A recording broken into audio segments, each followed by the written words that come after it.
I had always thought of myself as just another quiet girl growing up in a quiet neighborhood. I wasn't the center of attention, but I never really felt neglected either, at least not until Sierra was born. That night is burned into my memory like a scar. I was 10. The knock on my bedroom door came like thunder, loud and urgent. Aunt Lorraine's voice trembled through the wood. "Elena, honey, pack your things. Your mom's at the hospital." I sat up in bed, heart pounding. In a child's mind, hospitals meant broken bones or car crashes or those unspoken fears kids never have words for. But what happened next? It wasn't the accident that broke me. It was everything that followed. Sierra came into the world almost 2 months early. I didn't understand what premature meant then, but I could read the adults' faces. They were grim, pale, always whispering. My life blurred into long days at Aunt Lorraine's house, where I wasn't allowed to ask questions or visit the hospital more than once. And when I did, my mother barely looked at me. "Be good, Elena. Mommy's very busy," she'd whisper, her eyes fixed somewhere I couldn't follow. I started learning how to disappear. When Sierra finally came home, our house no longer felt like home. It was a sterile fortress, white walls, hand sanitizers lined up like soldiers, disinfectant in every corner. I could smell the rubbing alcohol, even in my sleep. My mother cleaned obsessively, 3 times a day, every surface. She monitored the air temperature in Sierra's room, like she was guarding nuclear codes. Her hands were red and cracked from all the washing, but she never stopped. I would have understood, maybe, if it was just about Sierra's health. But it wasn't. The moment I sneezed or coughed or even sniffled, I was sent away. Grandma Mavis's house, or just out of the room, while my mother stared at me like I was radioactive. At first, Grandma's house was a kind of refuge. She baked pies, let me help knead dough, told me stories about her childhood in New Orleans. But even at that age, I knew the truth. I wasn't being sent away because I was loved. I was sent away because I was a threat. I wasn't part of the family anymore. I was the outsider with germs. I started chasing their attention like it was oxygen. I got straight A's in school, and my mother barely looked up from her list of Sierra's vitamins. When I won the science fair, first place, renewable energy project, my father just told me to put the display board in the garage. "The cardboard might be dusty," he muttered. "Don't want Sierra sneezing." I didn't even know if that was a real reason or just another excuse to shut me out. But the worst moment came when I was 12. I had spent a whole year practicing a piano piece for the school talent show. It was the only time I'd ever felt proud of something that wasn't academic. I had imagined my parents sitting in the audience, clapping, smiling, seeing me. But the day of the show, Sierra had a mild fever, 99 degrees. Nothing dangerous, nothing serious. Still, they didn't come. "We can't risk it," my mother said. I performed to a full auditorium with not a single familiar face in the crowd. 2 weeks later, Sierra had a 10-minute flute recital. She barely knew the song. The whole family came. Both sets of grandparents clapped like she'd won a Grammy. I watched them from the back, unnoticed, my applause quiet and slow. That's when I understood. It didn't matter what I did. I would never shine as brightly as Sierra, not in their eyes. I had become a background character in my own story. I didn't hate Sierra. I hated how the world shifted its axis for her, how everything I once had was slowly stripped away to make room for the miracle baby. I learned early that no matter how loud I screamed inside, no one would hear me. So I stopped screaming. I grew quiet, learned how to observe, how to wait, how to take every ounce of pain and file it into something sharper. There was only one person who didn't treat me like I was disposable: Grandma Mavis. Every time I was sent away for a sniffle or because Sierra had a big test and needed silence, Mavis welcomed me without question. Her house smelled like cinnamon and lavender. Her living room was filled with shelves of old books, glass display cases, and velvet-lined boxes containing jewelry that shimmered in ways I'd never seen. One rainy afternoon, I found her sitting at the kitchen table, holding a strange hairpin with delicate engravings. I asked what it was. This, she said, holding it out with reverence, is a Victorian mourning piece. Handmade. Look here, the clasp, that's a jeweler's hallmark. No machine could create these details. I ran my fingers along the cool metal. For the first time, I felt something click. Not just admiration, but a pull. That day, she began teaching me, slowly, patiently, how to feel real gold by its weight, how to recognize the way natural pearls shimmer compared to synthetic ones, how the cut of a diamond could tell you the decade it was crafted. I soaked up every word like it was oxygen. The world she opened to me felt secret, sacred, and, most of all, mine. Back at home, it didn't matter. No one cared that I could appraise a brooch better than some antique dealers. My talents were treated like quirks, annoyances. If I aced an exam, it was expected. You have nothing to worry about, my mother would say. If Sierra brought home a C+, it was cause for celebration. Cake, balloons, tears of joy. It was laughable and heartbreaking. So I stopped waiting for recognition. I buried myself in books, not just because I loved learning, but because it was my way out. I joined every club I could, debate team, student council, school newspaper. I worked part-time at a small cafe, saving every dollar in a tattered envelope I kept hidden behind an old biology textbook. Teen came to Suts. I didn't just do well. I scored a perfect 1600. I stared at the number on the screen for 5 full minutes, hand over my mouth, tears burning behind my eyes. I ran downstairs, heart pounding. Mom, I said breathlessly, I got a perfect score on the SATs. She didn't even look up. That's nice, Elena, she said, brushing Sierra's hair. Can you vacuum the living room when you're done? Sierra smirked. Wow, someone thinks she's special. I didn't respond. I didn't cry. I just walked back upstairs and closed the door. That night, I filled out every scholarship application I could find. Alone. I researched FAFSA by myself. I wrote essays at 2 a.m. and triple-checked every line of every form. I didn't tell anyone when the acceptance letter came, or when the full-ride scholarship to UC Berkeley arrived, covering tuition, housing, books, even travel. At dinner, I simply said, I got a full ride to Berkeley. My mother frowned. Berkeley? That's so far. Sierra's going to miss you. Sierra didn't even hide her grin. Great. I'm taking your room. I need more space for my TikTok setup. On move-in day, no one came.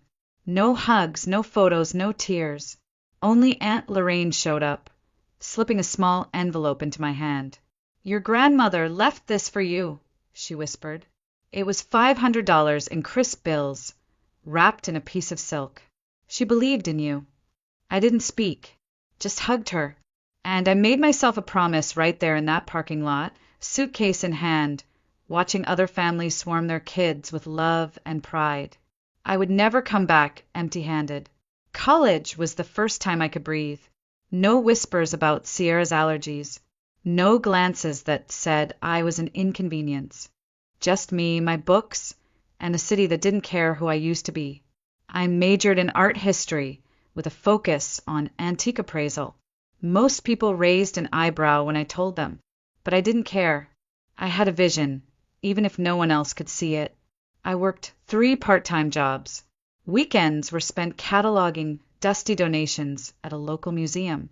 Nights, I cleaned offices. Early mornings, I made coffee at a sleepy diner down the hill from campus. I was always exhausted, always broke, but I was finally building something of my own. Quietly, relentlessly. After graduation, I landed a job at a mid-sized auction house in San Francisco that specialized in rare jewelry collections. It wasn't glamorous. I spent most days cataloging chipped rings and broken lockets people dropped off without a second thought. The office smelled like metal and mothballs. I was the new girl, invisible again just like at home, until the brooch. It was an ugly little thing, dismissed by a senior appraiser as costume jewelry. But something felt wrong. The engraving was too intricate, the clasp too delicate. It had weight, history. I couldn't stop thinking about it. So I did what Grandma Mavis had taught me. I studied. I cross-referenced old archives, studied Hallmark databases, even emailed a retired European jeweler I found in a dusty forum. 2 days later, I had the truth. It wasn't fake. It was an authentic French Art Nouveau piece from 1901, a rare mourning brooch, handcrafted by a master who died during the war. Estimated value, $58,000. I brought it to my director, nervous but steady. "Are you sure?" he asked, half amused. I laid out my notes, my sources, my research, my conviction. 3 weeks later, the brooch sold for $61,200 at auction. For the first time in my life, someone looked at me and truly saw me. After that, things changed. I wasn't just the quiet girl in the back room anymore. I got bigger assignments, was trusted with more valuable pieces. High-profile clients began requesting me by name. My commissions grew. I started receiving invitations to private estate viewings, exclusive networking events, even advisory roles in restoration projects. I was, in every sense of the word, becoming an expert. And yet, my family still knew nothing. Every time I visited home, they treated me like the Elena who'd left with a dusty suitcase. "Still working at that little antique shop?" my mother would ask between bites of overcooked meatloaf. "Yeah, still the same," I'd reply. She nodded, satisfied. "Well, at least you're stable." Sierra would roll her eyes. "You should get a real job someday." I'd smile and say nothing, because that very morning I had signed a $200,000 authentication contract with a private collector in Dubai. But something started gnawing at me. No matter how many six-figure deals I closed, how many rare gems I identified, how many industry awards I collected, the truth was glaring. I was still making someone else rich. The auction house took the glory, the lion's share, the name recognition. I was just a cog. A valuable cog, yes, but a cog nonetheless. One night, I stayed late, sitting under the dim yellow light of my office lamp, looking at my earnings spreadsheet. The math didn't lie. If I had my own company, even a modest one, I could double my income, triple my control, and finally build something truly mine. It sounded crazy, but so did leaving home at 18 with nothing but a scholarship and grandma's silk-wrapped envelope. So I did it. I withdrew every dollar I had, took out a modest business loan, rented a tiny office in the Mission District, barely more than a storage room above a French bakery. The walls reeked of sugar and burnt almonds. The Wi-Fi barely worked. My first desk was a folding table from Goodwill. My chair? Picked off the curb, but I scrubbed it clean. I made coffee from a machine that sputtered like it was dying. And I got to work. Elena Hart Appraisal and Authentication. A name no one knew. Yet, I didn't have investors. I didn't have a marketing team or a polished website. But I had something better, reputation. Within months, local antique dealers started whispering my name. Elena Hart, the girl who didn't miss. I offered lower rates than the big firms, but my work? Impeccable. I authenticated a vintage locket dismissed as costume jewelry. It turned out to belong to a 19th century European duchess. A cracked sapphire ring? Burmese, 1854. Once misidentified, now worth $40,000. Then came the call that would change everything. A private collector contacted me about an old family jewelry collection that had been passed down for generations. He wanted it authenticated before auctioning it off, quietly, discreetly. I agreed, not knowing that 2 of the pieces inside that velvet-lined chest would become the biggest discovery of my career. For 2 weeks, I barely slept. I examined every clasp, every stone, every engraving under high-powered microscopes. I even consulted international archives and rare estate registries. When the dust finally settled, the truth was staggering. 2 pieces, long believed to be fakes, were in fact rare originals from a lost series by a Parisian master jeweler. When the collection hit the market, it sold for $918,000. My commission? 10%. $90,000. I remember sitting in my office, still that tiny, sugar-scented room with a flickering light bulb, staring at the number in my bank account. I didn't scream. I didn't even smile. I cried, not because I was weak, but because, for the first time in my life, the world had validated everything I had fought for. With that money, I moved into a real office. Functional AC, a clean lobby, a tiny showroom with black marble countertops and velvet curtains. I hired my first employee, Jenny, a soft-spoken recent gemology graduate who reminded me of me. Passionate, brilliant, ignored by everyone but those who could see. Within 2 years, we expanded to Los Angeles, then to Seattle. I became the go-to name for high-value jewelry authentication. Billionaire heirs, estate lawyers, celebrities who didn't want to get scammed. They all came to me. Some even waited months for an appointment. And yet, every time I went back to visit my family, I became Elena the Invisible again. "You're still at that little jewelry place?" my mom would ask, slicing overcooked chicken. "Still there," I'd nod. Sierra would smirk. "You should really get a job in tech. Jewelry's kinda outdated." I smiled politely, because that morning I had just closed a $480,000 contract with a Manhattan collector. They had no idea. I didn't need them to know. Until Thanksgiving. 2 weeks before, my mom called, her voice soft and oddly fragile. "Elena, I'm just so tired. Cooking for the family is too much this year. My back, it's gotten worse." I paused. I had a major auction lined up that weekend. But I also knew the script. If I refused, I'd be branded the ungrateful daughter. Again. So I said, "Don't worry, Mom. I'll take care of everything." I didn't just cook. I curated. I hired one of the most elite catering services in San Francisco, the same team I used for corporate events. They prepared a 5-course, Michelin-level feast. Truffle-stuffed turkey, sage-roasted vegetables, artisanal pumpkin tarts. It cost more than 2 months of Sierra's salary, but I didn't blink. I just wanted one peaceful evening. Of course, peace was never an option in my family. The moment dinner was served, Sierra sneered. "You ordered takeout? Wow, couldn't even make stuffing." I swallowed hard, fingers tightening around my wine glass. This came from a girl who once set off the smoke alarm microwaving oatmeal. My mother rushed to defuse the tension. "It's different this year, but let's be grateful we have a meal." I said nothing. I didn't need their thanks. I had outgrown it. Sierra spent the next hour bragging about her marketing job, which, from what I could gather, involved printing flyers and fetching coffee for her boss. My parents nodded with admiration as if she had just launched a Fortune 500 company. I just smiled and nodded, letting her bask in the spotlight. Because earlier that day, I had signed a $500,000 authentication contract with a European collector. They could have their illusions. I had reality. But what I didn't expect was what happened after dessert. After dinner, I slipped upstairs to my old bedroom, the same room Sierra had tried to claim the moment I left for college. I had kept it minimal, untouched.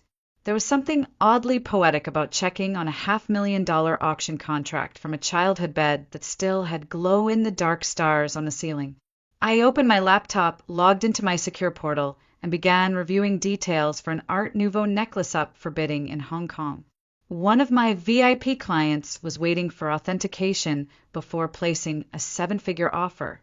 My fingers flew across the keyboard, navigating between gemology reports, provenance scans, and past valuations.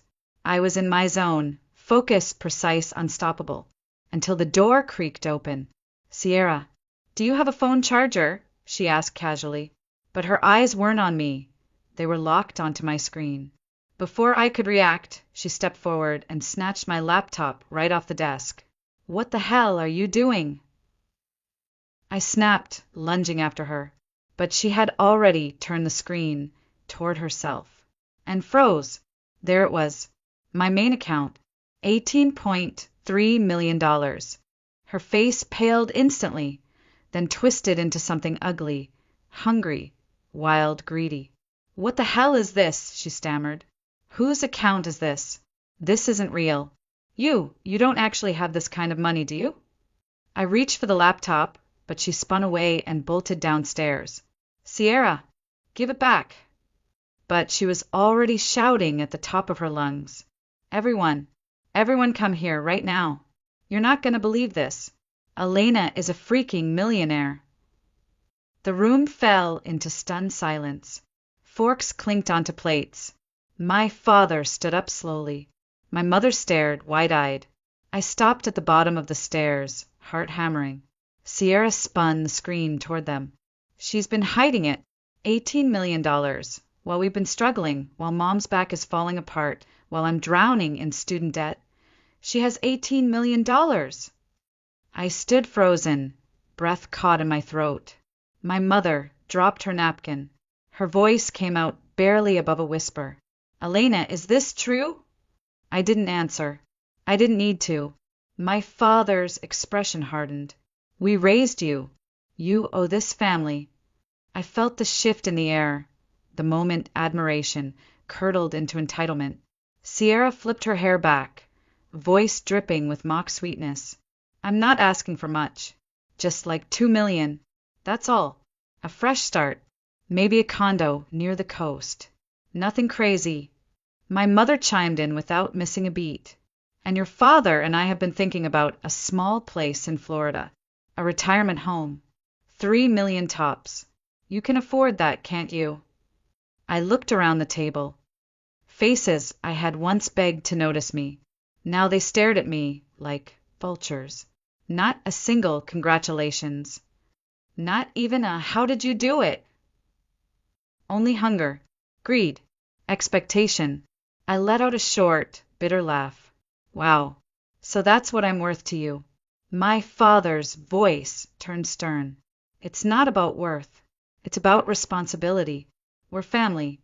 I slowly set down my wine glass, stood tall, and locked eyes with all of them. My voice was ice. "I've been sending $7,000 a month into your account for the past 2 years. Quietly, anonymously. You never had to sell the house because of me." Silence. My mother blinked. What did you just say?" I turned to Sierra. "Funny though. I guess it was easy to take the credit when you thought I'd never speak up." Her face twisted. "That's not true." "Oh, it is. You looked me in the eye and let them believe it was you." My father clenched his jaw. My mother went pale. I could see the fear creeping in, the realization that I had never truly needed them, that they had needed me all along. I reached for my laptop, placed it back in my bag, and picked up my purse, the designer one my mother once sneered at as a cheap knockoff. And then I turned to them one last time. "No more. Not another cent. This family is no longer my responsibility." My mother's mouth opened, but no words came out. Sierra stared, stunned. My father looked like a man watching a fortune slip through his fingers. And I walked out, heels clicking on the tile like gunfire. I didn't look back. By the time I got back to my penthouse, the first message had already arrived. 7:42 p.m. "Mom, how could you do this to your family? We raised you." Then came another. 8:15 p.m. "Dad, let's be reasonable and talk like adults. Family is important, Elena." 9:30 p.m. "Sierra, you have all that money and you're being this selfish? I'm your sister." 11 p.m. "Mom, again, we found a perfect house in Naples. Just $3 million. You could change our lives." I didn't answer a single one. Then came the post. A screenshot forwarded by Jenny with the subject line, "You need to see this." Sierra's Facebook update read like a script from a bad soap opera. My millionaire sister hid her fortune for years while our parents struggled, and I sank in student debt. I've always supported her, and this is how she treats her family. Heartless, cold, unbelievable. Within hours, the comments flooded in. Aunt Denise, wow, always knew something was off about Elena. Cousin Margot, If I had $18 million, I'd help my parents instead of abandoning them. A random classmate from middle school. Not surprised. She was always distant. I let out a cold laugh. Where were these people when I was eating instant noodles alone in a dorm with no heating? When I was working 3 jobs while Sierra shopped online with Mom's credit card? Now they had opinions. Now they wanted their piece of the story. But I didn't block them. That would give them power. Instead, I went dark. No responses. No public statements. No explanations. And that silence, it drove them insane. 2 days passed. Then 3. The calls didn't stop. My email inbox filled with subject lines like, "We need to talk. You'll regret this. Please, for the family." Sierra even created a second Facebook post, claiming I had emotionally abused her and lied about giving money to our parents. There was a dramatic picture of her crying on her bed, caption, "Betrayed by blood." I didn't flinch, but I knew something bigger was coming. People like them, entitled, manipulative, they don't stop when ignored. They escalate. And right on cue, the invasion came. Monday morning, I was reviewing an emerald collection from a royal estate in Italy when Jenny, pale and breathless, burst into my office. "Elena," she said, eyes wide, "your parents and your sister, they're downstairs." I looked up. "Come. Do they have an appointment?" She shook her head. "Not even close. They're arguing with security. Loudly. Your father said you owe them a meeting." Sierra's filming.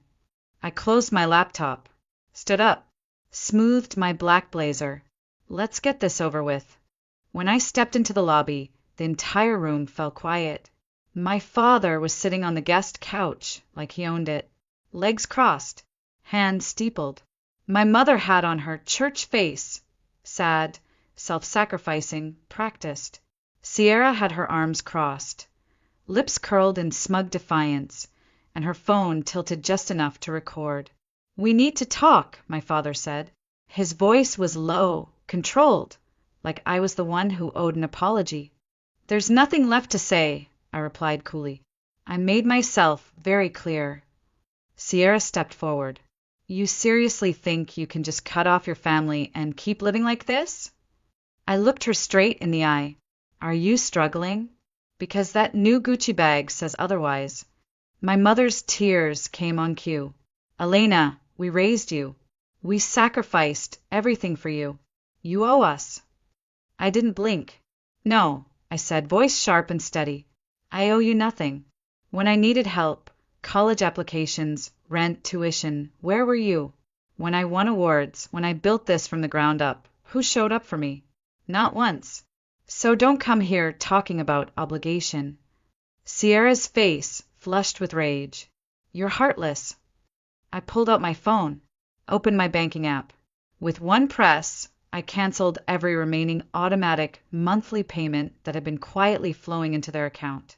Right in front of them, my mother gasped as her phone buzzed with the notification. "You can't do this." I just did. My father stood up sharply. "You'll regret this. You're still part of this family." I turned to security. "Escort them out, and add all 3 to the do not enter list. Permanently." Sierra shouted something incoherent. My mother collapsed into sobs. My father tried to argue, but none of it mattered. They were removed, red-faced, and trembling, right in front of my employees, my clients, my empire. I stood there, perfectly still, until the glass doors slid shut behind them, and I felt nothing but peace. That night, my phone rang again. I almost didn't answer, but the name flashing across the screen wasn't one I feared. Grandma Mavis. I hesitated, then picked up. Her voice, soft and warm, floated through the speaker like a blanket I hadn't known I needed. "Well done, Elena." Just those 3 words. I froze. You're not mad." She chuckled. That same low, raspy laugh that once accompanied warm cookies and secret jewelry lessons. "Mad. You're the first in this family to stand on your own. I just wish I could have seen their faces when they were dragged out of that fancy office of yours." A real smile curled across my lips. The first in days. Thank you, Grandma. You don't need to thank me, she said gently. You did what they never had the courage to do. You stopped begging to be seen. I didn't speak. My throat tightened. I always knew you'd build something extraordinary, she continued. You were never invisible to me. Silence sat between us for a moment, filled with everything I'd ever wanted to hear as a child and never did. Until now. After we hung up, I stood by the floor-to-ceiling window of my penthouse, staring at the lights of San Francisco blinking below like stars. I thought about that old dusty room above the bakery, the folding table, the broken chair, the smell of burnt croissants in the carpet. That place wasn't much, but it had been mine, and from it I had built a kingdom. But I knew my family wasn't done. They never were. So I took precautions. The very next week I moved. My old address was too easy to find, too exposed. I rented a secured penthouse in a building with 24/7 armed security, private elevator access, and biometric locks. I changed my phone number, updated my business registry, scrubbed every trace of personal data from my social media. They couldn't reach me anymore, and still they tried. Emails from unknown addresses arrived daily.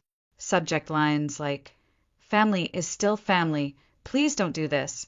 Do you really want your mother to die without saying goodbye?" Each one more manipulative than the last. Sierra switched tactics entirely. She went public. Again. She posted long, dramatic Facebook rants about her cold-hearted sister, who had abandoned her roots. She added poetic flair. Money changes people.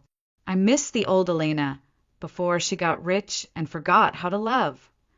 She even uploaded old childhood photos of us playing in the garden, captioned, "This girl used to be my best friend. Now she won't even answer my calls." Comments poured in from distant cousins, ex-classmates, strangers. Elena was always weird. If I had $18 million, I'd share with my family. She's disgusting, ungrateful. I read them all, and smirked. Where were these people when I was invisible? When Sierra stole my victories, and they all clapped? When I stood on that stage, 12 years old, alone in an auditorium that should have been full? They had no right to speak now. So I didn't block them. I didn't explain. I didn't reply. My silence was my answer. And the quieter I became, the louder they screamed. But something unexpected happened. One of my high-profile clients, an heiress to a French perfume empire, called me after hearing the Thanksgiving story at a gala. She didn't sound judgmental. She sounded impressed. "Most people your age would cave under that kind of pressure," she said. "But you didn't. You protected what you built." She introduced me to two other clients, one a Hollywood producer, the other an Italian diplomat's widow. Both needed appraisals. Both paid in 6 figures. The story spread, not as a scandal, but as legend. The girl who walked away from her toxic family and built an empire alone. My business skyrocketed. I opened 2 more offices, one in New York, one in Palm Beach. My team grew from 2 people to 20. We started turning down clients, not because we weren't available, but because we could afford to choose. And still, at every family dinner I missed, every wedding I wasn't invited to, every birthday I ignored, I knew they whispered my name. Not with love, with envy. Then, one morning, Jenny knocked on my office door holding her tablet like it was radioactive. "Elena, you're not going to believe this." I looked up from the necklace I was inspecting. "What is it?" She flipped the screen toward me. An article. Bold headline. "Rachel's Fine Jewels. A new name in luxury authentication." I blinked once. Twice. "Wait, Sierra," I asked, half laughing. "She opened a jewelry company." Jenny nodded, barely containing her horror and amusement. "She launched it 2 weeks ago. Website, Instagram, even a promo video. She's trying to brand herself as the new authority in rare gems." I burst into laughter. Loud, honest, cathartic. This girl who once confused cubic zirconia with quartz, who thought Tiffany's was a font, not a brand, wanted to enter my industry. I clicked through the site. It was laughable. Generic descriptions, stock photos, misused terminology. They labeled an 18K gold chain as platinum sparkle. A vintage glass brooch was captioned Victorian diamond floral. It took exactly 12 days for the reviews to roll in. They misidentified my Cartier bracelet as fake. Had to take it elsewhere. The appraiser told me my piece was kind of shiny, maybe real. Complete joke. Save your money. This is not a professional service. Sierra had thought that just by copying my business model, she could have what I had. But she missed the most important part. Work, knowledge, obsession with truth. I didn't respond publicly. I didn't need to. Her company quietly shut down within 6 months. Meanwhile, mine? We signed a contract to appraise an entire private museum collection for a Middle Eastern royal family. Confidential value, over $30 million. A year after cutting off all contact, I sat alone on my balcony, glass of wine in hand, watching the glittering skyline of San Francisco pulse in the night. No messages, no Facebook posts, no midnight phone calls dripping with guilt, just peace. And finally I understood this was the real revenge. Not money, not recognition, freedom, the kind of freedom they would never know, because they had chained themselves to entitlement, to ego, to dependency. I had walked away, and I never looked back. Elena's story isn't about greed or vengeance. It's about something far more powerful. Choosing yourself, even when it means walking away from the people who should have loved you the most. She didn't become ruthless. She became free. And sometimes the strongest thing you can do is nothing at all. Let them wonder. Let them spiral. Let them regret. You rise.